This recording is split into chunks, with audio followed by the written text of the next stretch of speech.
I have very few words to say. Space, pirates, Vanguard, go.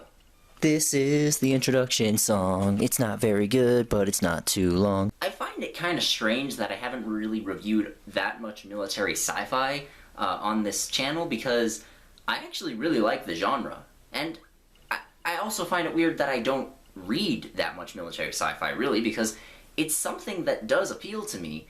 It's just so rare that I see a specific book or specific series that appeals to me. Because, you know, the genre as a whole, I like it. You know, I like complex battle strategies where the author goes into a lot of detail about it, as opposed to just two sides fighting and then one side eventually wins. I like, you know, science fiction worlds and stuff.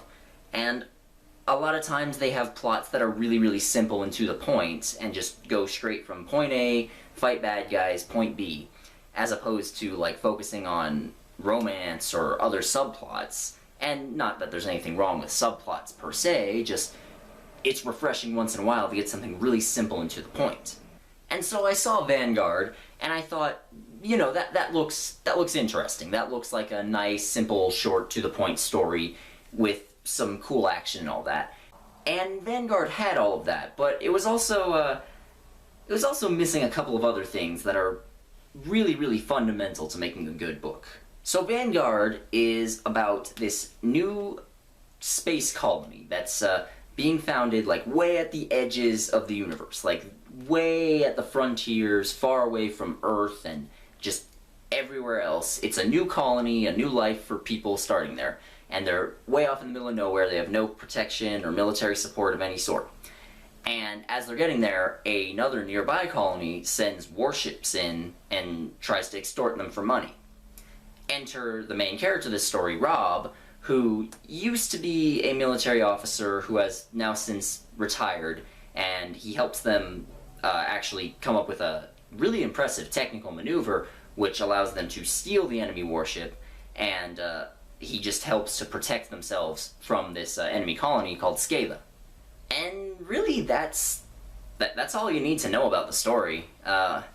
It's just Scala is some sort of imperialist power which is trying to expand, and the colony is trying to protect itself, and, you know, they do go into a little bit of detail of other colonies trying to protect themselves, and there are like 3 other characters besides Rob that are kind of important, but really it is just about them fighting Scala off on their colony.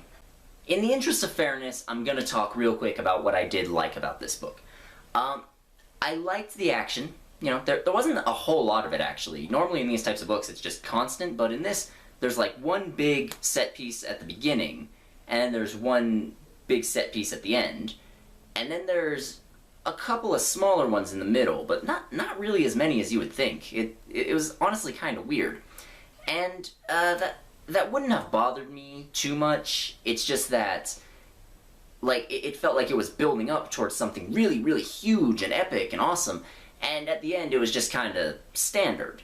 You know, not bad, just standard. So I was disappointed, but I'm not going to pretend it was bad. And all of the action is really easy to follow. You know, you can clearly see what's going on, and the main characters always have, like, a battle plan in mind, and you can sort of follow along with it until, like, the last moment when you realize, aha, I see what they're doing there. And if you can figure out what they're planning before they actually do it, it makes you feel a little bit smarter as well. So I just like that. That's, to me, that is what makes this genre good, usually, is just seeing these really smart, really, not even necessarily complex, but really smart plans come to fruition, or trying to figure out what their plan is, and then thinking you know what it is, and then being misled, or just things like that. You know, it's really cool to me to try and figure that out. And even though the middle of this book does have a lot of long stretches with not a lot happening, it didn't bother me that much, really, because strangely enough for a book in this genre, there is a lot of talk about, like, leadership and what it means to be a leader and what it means to lead people and inspire people. And there's also some talk about politics, which is not entirely negative, because, for those of you who don't know this genre, it usually treats the military as, like, this ultra amazing paragon of virtue that's perfect in every way, and politicians are always like these sleazy, slimy, scummy motherfuckers that are just trying to do, I don't know, something evil. Which is, you know, obviously not realistic. You know, like, politics is not a great business, but I'm not going to pretend like everyone in the military is a saint either. Like, there's been military coups and stuff throughout history, so that always bothers me.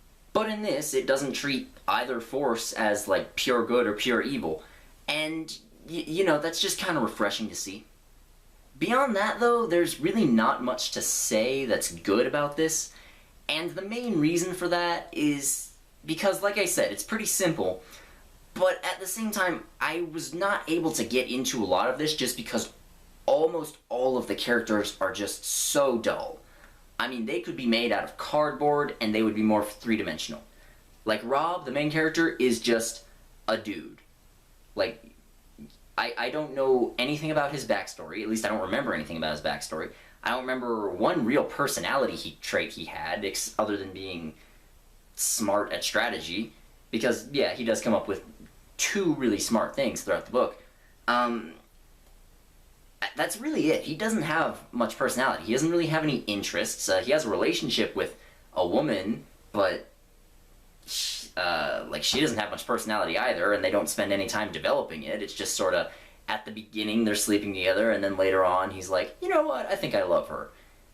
And then they get married, and it's, you know, you can't just throw that in there and expect us to care. You have to spend time on it.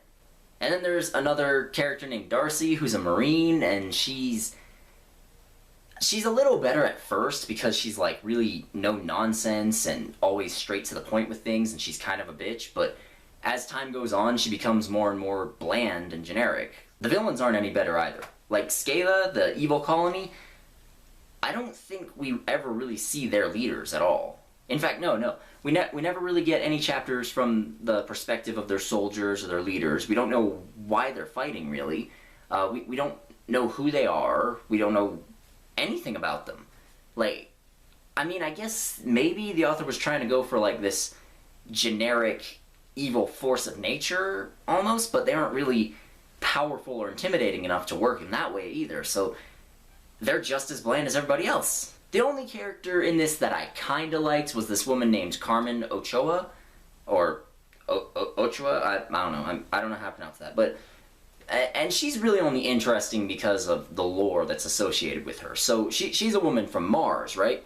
And in this, Mars was colonized by, like, a million different groups at once, and they all tried to set up, like, their own little colonies, their own little cities, everything, and eventually that just completely collapsed into anarchy, and so now Mars is run by, like, a bunch of different gangs and dictatorships and corporations, which are not much different from the other 2 things, and Carmen's from there, and she managed to escape, but all the things that she saw there and the things she did there still affect her outlook on life, and it affects how people view her, and just seeing how she deals with that is actually pretty cool and kind of inspiring. You know, it's saying it doesn't matter where you come from, what matters is what you do, and yeah, that's a little cliche, but I did like it. And outside of the action scenes, the descriptions in this book are shit. I mean, really, like, sometimes it's hard to follow what's going on. Not always. Like, a lot of times you can get a general idea of what's happening, but a lot of times, like for character descriptions, for example, I don't remember what any of the characters look like. I don't think they even really give a hair color for most of them. They just sort of say, this person's here, and they're talking, and you can just make up whatever you want in your head, which is fine, I guess, but it does bother me in a medium like this, because you leave something to the imagination, but you have to give the imagination something to work with as well. Like, just say, he was tall and thin and had blonde hair, and I can fill in the rest on my own. I don't need that much description. So at the end of the day, would I recommend Vanguard? No, I can't. Even if you're, like, a fan of science fiction, or military science fiction, I just, there's nothing really in this that's that interesting that you can't find somewhere else in the genre. Like, there's no interesting characters, so I just didn't give a shit about anything that was going on. the descriptions aren't that great. There's not really that much action when you get down to it. And while the parts in the middle where they're talking about leadership and politics, that's actually kind of interesting, but I don't know, it just doesn't work when it's wrapped up in characters that I don't care about. And, you know, I don't want to sound like not having good characters completely wrecked this book, but not having good characters kind of completely wrecked this book, I'm sorry.